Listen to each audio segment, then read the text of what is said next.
Dad threw me out at 13 because stepmom hated me. Now he wants me back. All this started back in 2020, right when the lockdowns hit.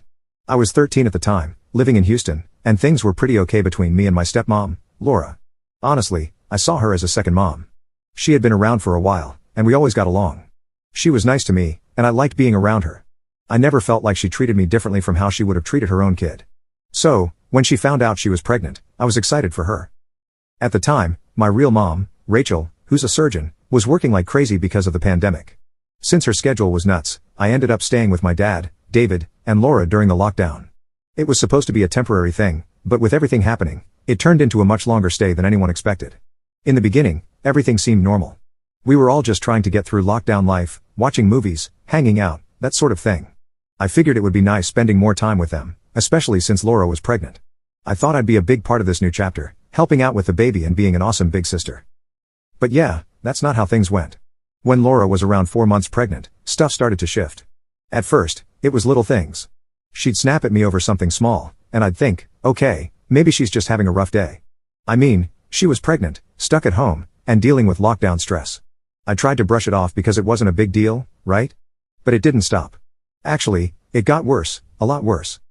Out of nowhere, it seemed like everything I did was annoying her. And I'm not even a messy kid, I'm pretty neat.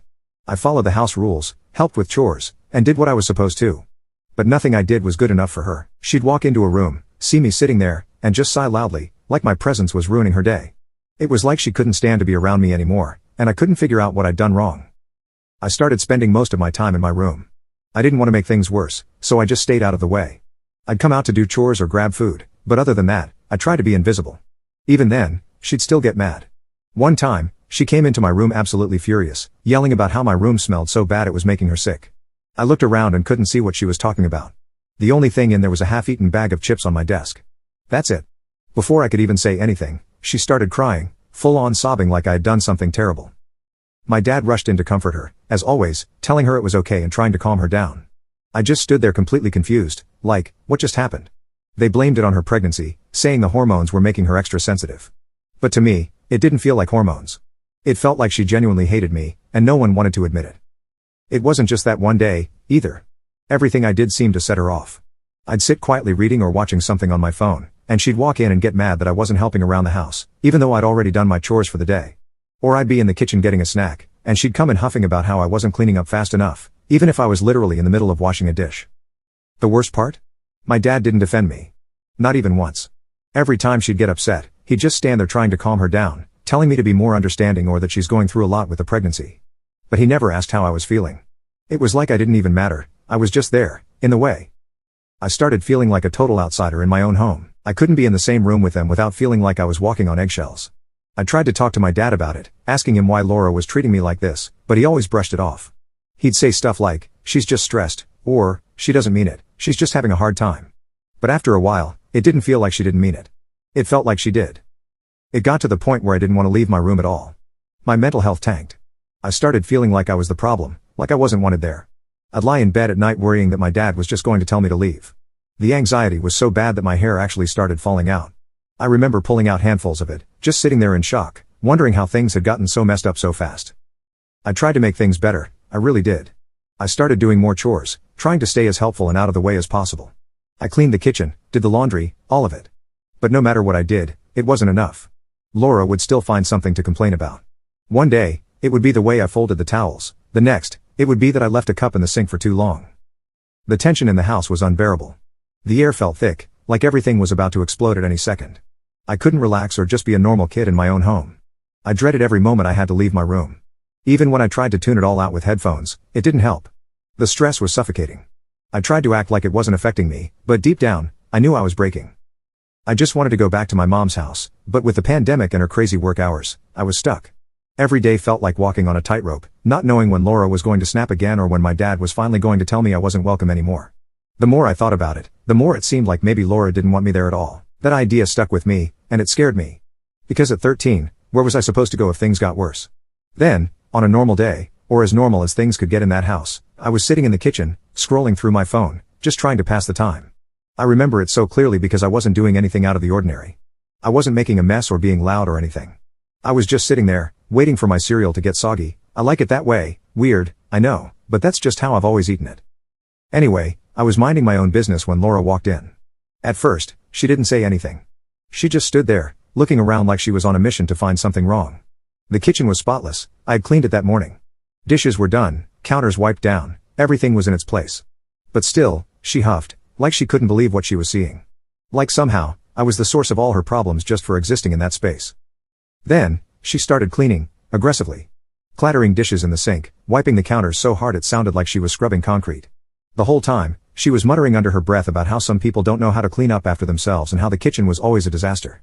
I just sat there, staring at my cereal, trying not to react because I knew if I said anything, it was going to blow up. But then, she did something that completely set me off. She walked over, grabbed my bowl of cereal that I hadn't even touched yet, and threw it straight into the trash. No hesitation, just dumped it. Part 2. Dad threw me out at 13 because stepmom hated me. Now he wants me back. It wasn't like there was some huge mess or anything. I hadn't even spilled a drop of milk. It was like she was making a point to show that whatever I was doing didn't matter. I couldn't believe it. Who just throws away someone's food like that? I snapped. All the frustration and stress I'd been holding in for months just came out. I slammed my hands on the table and yelled, "What is your problem with me?" She turned around, eyes wide like she didn't expect me to fight back. "Why do you hate me so much? I haven't done anything to you, and all you do is treat me like I'm trash." She didn't respond at first, just stood there, stunned, like no one had ever called her out before. And then, like clockwork, she started crying. Full-on tears, sobbing, acting like I had just said the worst thing imaginable. Before I could say anything else, David, my dad, came rushing in from the living room like he always does when Laura starts crying. "What's going on?" he asked, but it was one of those questions where he wasn't actually looking for an answer. He was already taking her side. Before I could even open my mouth, she started talking through her tears, saying that I was stressing her out, that I was making her feel uncomfortable in her own home, and that she couldn't take it anymore. I looked at my dad, waiting for him to at least ask for my side, but he didn't. Instead, he turned to me and said, "What did you do?" Like it was automatically my fault. Like I had done something so horrible that it was causing her to cry like that. I couldn't believe it. I just stared at him, speechless. Then Laura dropped the bombshell. "I don't want her around my baby," she said, still crying. "I can't handle this stress. It's not good for me, and it's definitely not good for the baby. She needs to leave." That's when my dad walked me to my room, like I was the one who'd done something wrong. He closed the door behind us and looked at me like he was about to say something important. I could feel my heart pounding in my chest because I knew, deep down, that whatever he said next was going to change everything between us. "You must be doing something to Laura," he said. "No one hates a kid for no reason. You need to stop stressing her out, or you're going to have to leave. I can't have her this upset while she's pregnant. It's not good for her, and it's not good for the baby." I felt like the floor had just dropped out from under me. I couldn't even process what he was saying. Laura wanted me out of the house, and instead of standing up for me, instead of even trying to figure out what was going on, my dad just sided with her. It was like I didn't matter at all, like I was just some problem that needed to be solved. I stood there, staring at him, not knowing what to say. A million thoughts were running through my head, but none of them made sense.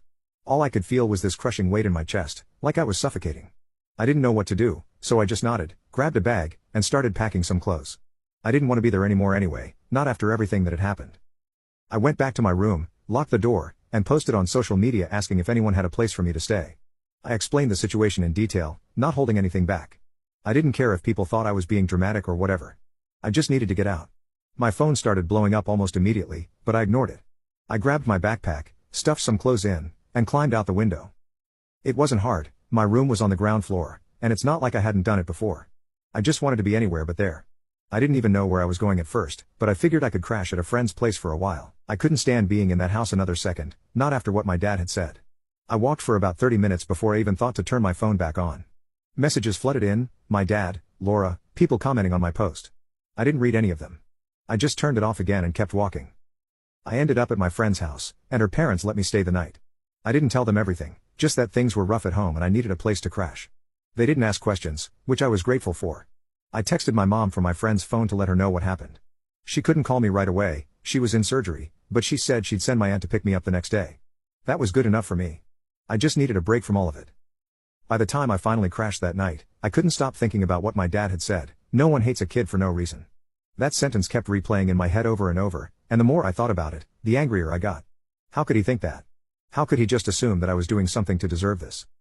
I'd done everything I could to stay out of Laura's way, to help out around the house, to make things easier for everyone, and this was how they treated me.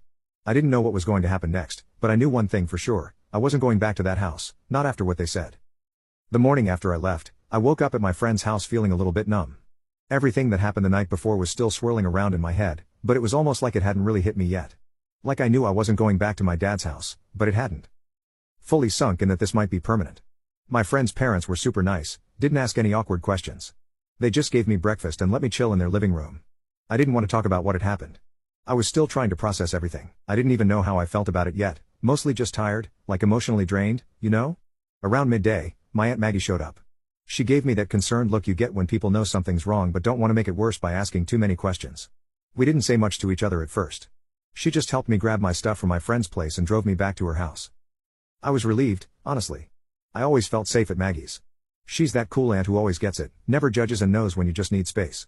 As we pulled up to her house, I finally turned my phone back on. Big mistake. My phone blew up with texts and calls, mostly from my dad. He must have tried calling me at least 20 times the night before. There were messages too, some from him, some from Laura, but also a few from people in the family, probably after my dad's post about me running away. I didn't bother reading all of them at first. It was just too much. I needed a break from all that. But I did text my mom to let her know I was okay, even though she already knew since she and Maggie had talked. I didn't want her worrying more than she already was with all the work stress. She texted me back right away, saying she was glad I was safe and that we'd talk when she could catch a break from the hospital. I knew my dad must have been losing it after realizing I wasn't at the house, especially when I didn't respond to his calls. But honestly, I didn't care. He's the one who basically told me I wasn't wanted there. What did he expect? I didn't feel like dealing with his excuses or hearing him try to make it sound like it was my fault, not after what he'd said to me the night before. But as I sat there, I couldn't help but think about the bigger fallout. I knew my grandparents, my dad's parents, weren't going to take this lightly. They were always super protective of me, especially since I didn't live with my dad full time. They'd probably tear into him for what happened. I couldn't even imagine what they'd say once they found out the whole story. Curiosity got the better of me, and I finally started reading some of the messages. First, there was a long one from my dad that basically said he was sorry for how things went down, but he kept defending Laura, saying she was just stressed from the pregnancy and that I needed to be more understanding. The whole message felt. Part 3, Dad threw me out at 13 because stepmom hated me. Now he wants me back. Like he was trying to justify what had happened, like somehow it was my responsibility to fix things by coming back and keeping the peace. Then there was Laura's message, which was even shorter but more irritating. She didn't apologize or acknowledge how she treated me at all. She just said she hoped I was safe and that I should think about the stress I'd put on the family by leaving the way I did. That one really ticked me off.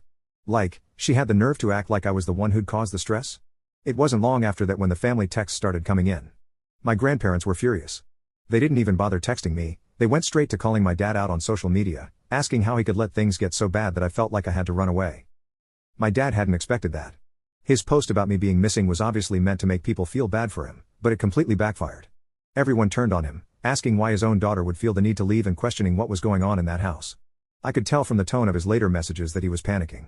He didn't know what to say to everyone. My grandparents were especially mad because he didn't tell them the full story. They didn't know about Laura wanting me gone or what my dad had said to me, they just thought I disappeared. So when they found out what actually went down, it got real ugly. David and Laura ended up going door to door to family friends' houses, asking if anyone had seen me. It was almost embarrassing how desperate they sounded in some of the texts, like they were trying to play the victims now that they had a whole bunch of people questioning them. But I knew better. They weren't upset because I left, they were upset because everyone else knew about it now. The guilt trip didn't work on me. The more I read through their messages, the more I realized I wasn't just mad, I was done. There was no going back. I couldn't unhear the things my dad had said, and Laura clearly didn't want me around. I'd been trying so hard to make things better, to help out and keep the peace, but it was obvious that nothing I did was ever going to be good enough. They didn't want me there, and I wasn't about to beg for their approval anymore. My aunt could tell I was in a bad place that day, but she didn't push me to talk about it. She just let me have space, which was exactly what I needed. Later that evening, she did come into my room and ask if I wanted to stay with her for a while. I didn't even hesitate. Of course I did. Going back to my dad's house was out of the question, and I didn't want to bounce around between friends' houses. Staying with Maggie felt safe, it was my escape from the craziness. The rest of that day was a blur. I spent most of it on my phone, reading all the comments under my dad's post and seeing how people were reacting. There were a few people trying to defend him, saying maybe I was just a difficult teenager or that the pandemic was making things harder for everyone. But most people were on my side, asking why a 13-year-old would feel like she needed to leave in the first place. Even distant relatives were chiming in, saying how disappointed they were in my dad for letting things get this bad. As much as I appreciated the support, part of me was still hurting. No matter how many people called him out, it didn't change the fact that my own dad had chosen Laura over me. He made it clear where his priorities were, and I wasn't one of them. I tried not to think about it too much, but it stuck with me, and every time I checked my phone, the hurt just came back stronger. That night, before I went to bed, I finally texted my dad back. It wasn't a long message, just something to let him know I was safe and that I wouldn't be coming back. I told him I'd be staying with Maggie for a while and that I didn't want to talk to him until I was ready. His response came almost instantly, but I didn't bother reading it. I'd had enough for one day. As I lay there in bed, staring at the ceiling, I realized that things were never going to be the same, not with my dad, not with Laura. And for the first time in a long time, I was okay with that. After a few days at my Aunt Maggie's house, things started to feel a little more normal, or at least as normal as they could be after everything that had happened. I was still getting constant texts from my dad, but I wasn't really reading them. I knew what he wanted to say, and honestly, I wasn't ready to hear it. He kept sending messages like, "We need to talk," or, "Let's work this out," but he never actually apologized for what he said to me that night. It was all about Laura and how I needed to understand her situation and be more patient. It felt like he was still choosing her over me, even after I had made it clear I wasn't coming back. At some point, I decided to block both him and Laura on my phone. I was tired of the guilt trips and tired of feeling like I was the one who had done something wrong. It wasn't my responsibility to fix the situation, and I wasn't going to let them keep dragging me into their mess. My Aunt Maggie was a lifesaver during all of this. She didn't push me to talk about what had happened unless I wanted to. She just made sure I had a safe space to breathe and figure things out. She even set up her guest room for me like it was my own space, with my favorite blankets and snacks, so I felt comfortable. It was nice having someone who genuinely cared about how I was feeling without any hidden agenda. One day, while we were sitting at the kitchen table, Maggie finally asked me, "Do you think you'll ever talk to your dad again?" She wasn't being pushy, it was more like she was giving me a chance to talk about how I was really feeling. I didn't answer right away because, honestly, I didn't know how to answer. Part of me wanted to believe that my dad could fix things, that he could somehow make it right. But the other part of me, the part that had heard him say those horrible things, didn't think it was possible. "How do you move past something like that?" I said finally. "I don't know. I want to talk to him, but I don't think I can forgive him. Not after what he said." Maggie nodded. "That's fair. You don't have to decide anything right now. Take your time." That's what I needed to hear. I didn't need a solution right away, I just needed space to figure it out. Meanwhile, my grandparents were still furious with my dad. I didn't even have to say anything to them about what happened. They had already put the pieces together from my dad's social media posts and some conversations with other family members. They had stopped talking to him altogether, which honestly surprised me. I figured they'd be mad, but I didn't expect them to cut him off like that. I guess it showed me that I wasn't the only one who thought he was in the wrong. Every few days, my grandma would call me to check in. She never brought up my dad, and I appreciated that. She mostly asked how I was doing, how things were at Maggie's, and if I needed anything. I think she was trying to make up for the fact that things had gone so sideways, even though none of it was her fault. It was comforting to know that at least someone in the family had my back. Life at Maggie's was way more relaxed than it had ever been at my dad's house. There was no tension, no walking on eggshells. I actually felt like I could breathe again. I spent my days doing online school, thanks, pandemic, and helping Maggie around the house. It wasn't exciting, but after months of feeling like I was in constant fight or flight mode, it was exactly what I needed. The thing was, though, even with all the support from my aunt and grandparents, I still felt this gnawing emptiness inside. I mean, yeah, I was glad to be out of my dad's house, but I couldn't help but think about my half-brother. I hadn't met him yet, and part of me worried that by staying away from my dad and Laura, I'd never get the chance. He was innocent in all of this, and it didn't feel fair that I might lose out on being his sister because of everything that happened between me and my dad. I tried not to dwell on it, but it was hard. Every time I thought about my future, I wondered if my brother would be in it. But at the same time, I knew that going back to my dad's house, even just to see him, wasn't an option. Not yet. I wasn't ready to face them, and I wasn't sure I ever would be. One night, while I was scrolling through my phone, I saw a notification from my dad's social media. Final part, Dad threw me out at 13 because stepmom hated me. Now he wants me back. He had posted a long, drawn-out message about family and how he regretted how things had gone with me. It was clearly aimed at me, even though he didn't mention my name. He wrote about wanting to make amends and bring the family back together. Reading it made me angry all over again. He was acting like posting online was the same as apologizing to me directly, like putting up a vague, guilt-trippy message was supposed to fix everything. But it wasn't. If he really cared, he would have called my aunt, written me a letter, or done something more meaningful than trying to get sympathy from strangers online. I shut my phone off and threw it onto the bed. I wasn't going to let him drag me back into his drama, not this time. The next morning, I told Maggie about the post. She shook her head and said, "That sounds like your dad. He doesn't know how to just admit he was wrong." And that was the problem. He didn't want to admit he was wrong. He just wanted things to go back to the way they were, like nothing had ever happened. But I wasn't the same person anymore. I wasn't going to pretend that everything was fine just to make him feel better. After that, I decided to completely cut him off. I unfollowed him on social media, blocked his number, and asked Maggie not to tell me anything about him unless it was truly important. I needed space to move on with my life, and as long as he was still trying to drag me back, I wasn't going to be able to do that. It was hard, though, harder than I thought it would be. Cutting someone off, even when they've hurt you, isn't as simple as just hitting a block button.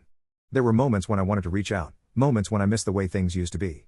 But then I'd remind myself of that night, of the things he said, and I'd remember why I had to keep my distance. Moving forward without him wasn't easy, but it felt right. It felt like the only option I had left. Let's fast forward a couple of years. I had managed to keep my distance from my dad and keep that part of my life separate. It wasn't easy, especially with everything going on with my own health, but I was finally at a point where I felt like I had a handle on things. It wasn't perfect, but I'd carved out a life that worked for me. Then, out of nowhere, I got a message from my dad. After years of silence, he suddenly wanted to talk. At first, I thought maybe, just maybe, he was reaching out to apologize. Or maybe he had come to his senses and wanted to fix things. But no. This wasn't about making amends.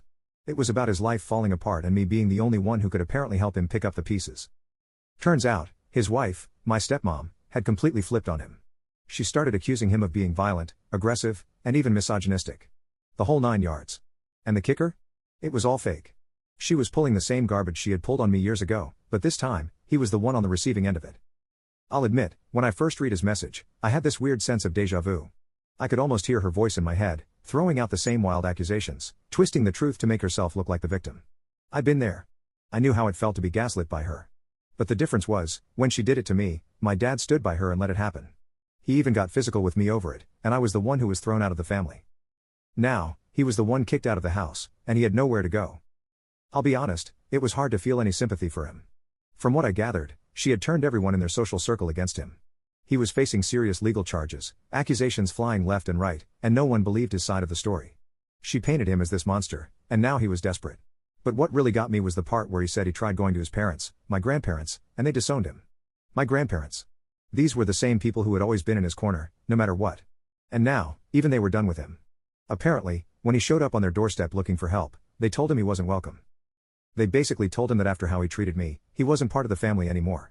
I guess they had finally reached their breaking point after everything that went down between us. To be fair, my grandparents had always supported me through this mess, even when things with my parents were at their worst. So hearing that they disowned him didn't really surprise me. What did surprise me, though, was the condition they set for him. They told him that if he wanted any chance of getting back into their lives, he had to fix things with me first. That was their deal, no reconciliation with me, no reconciliation with the family.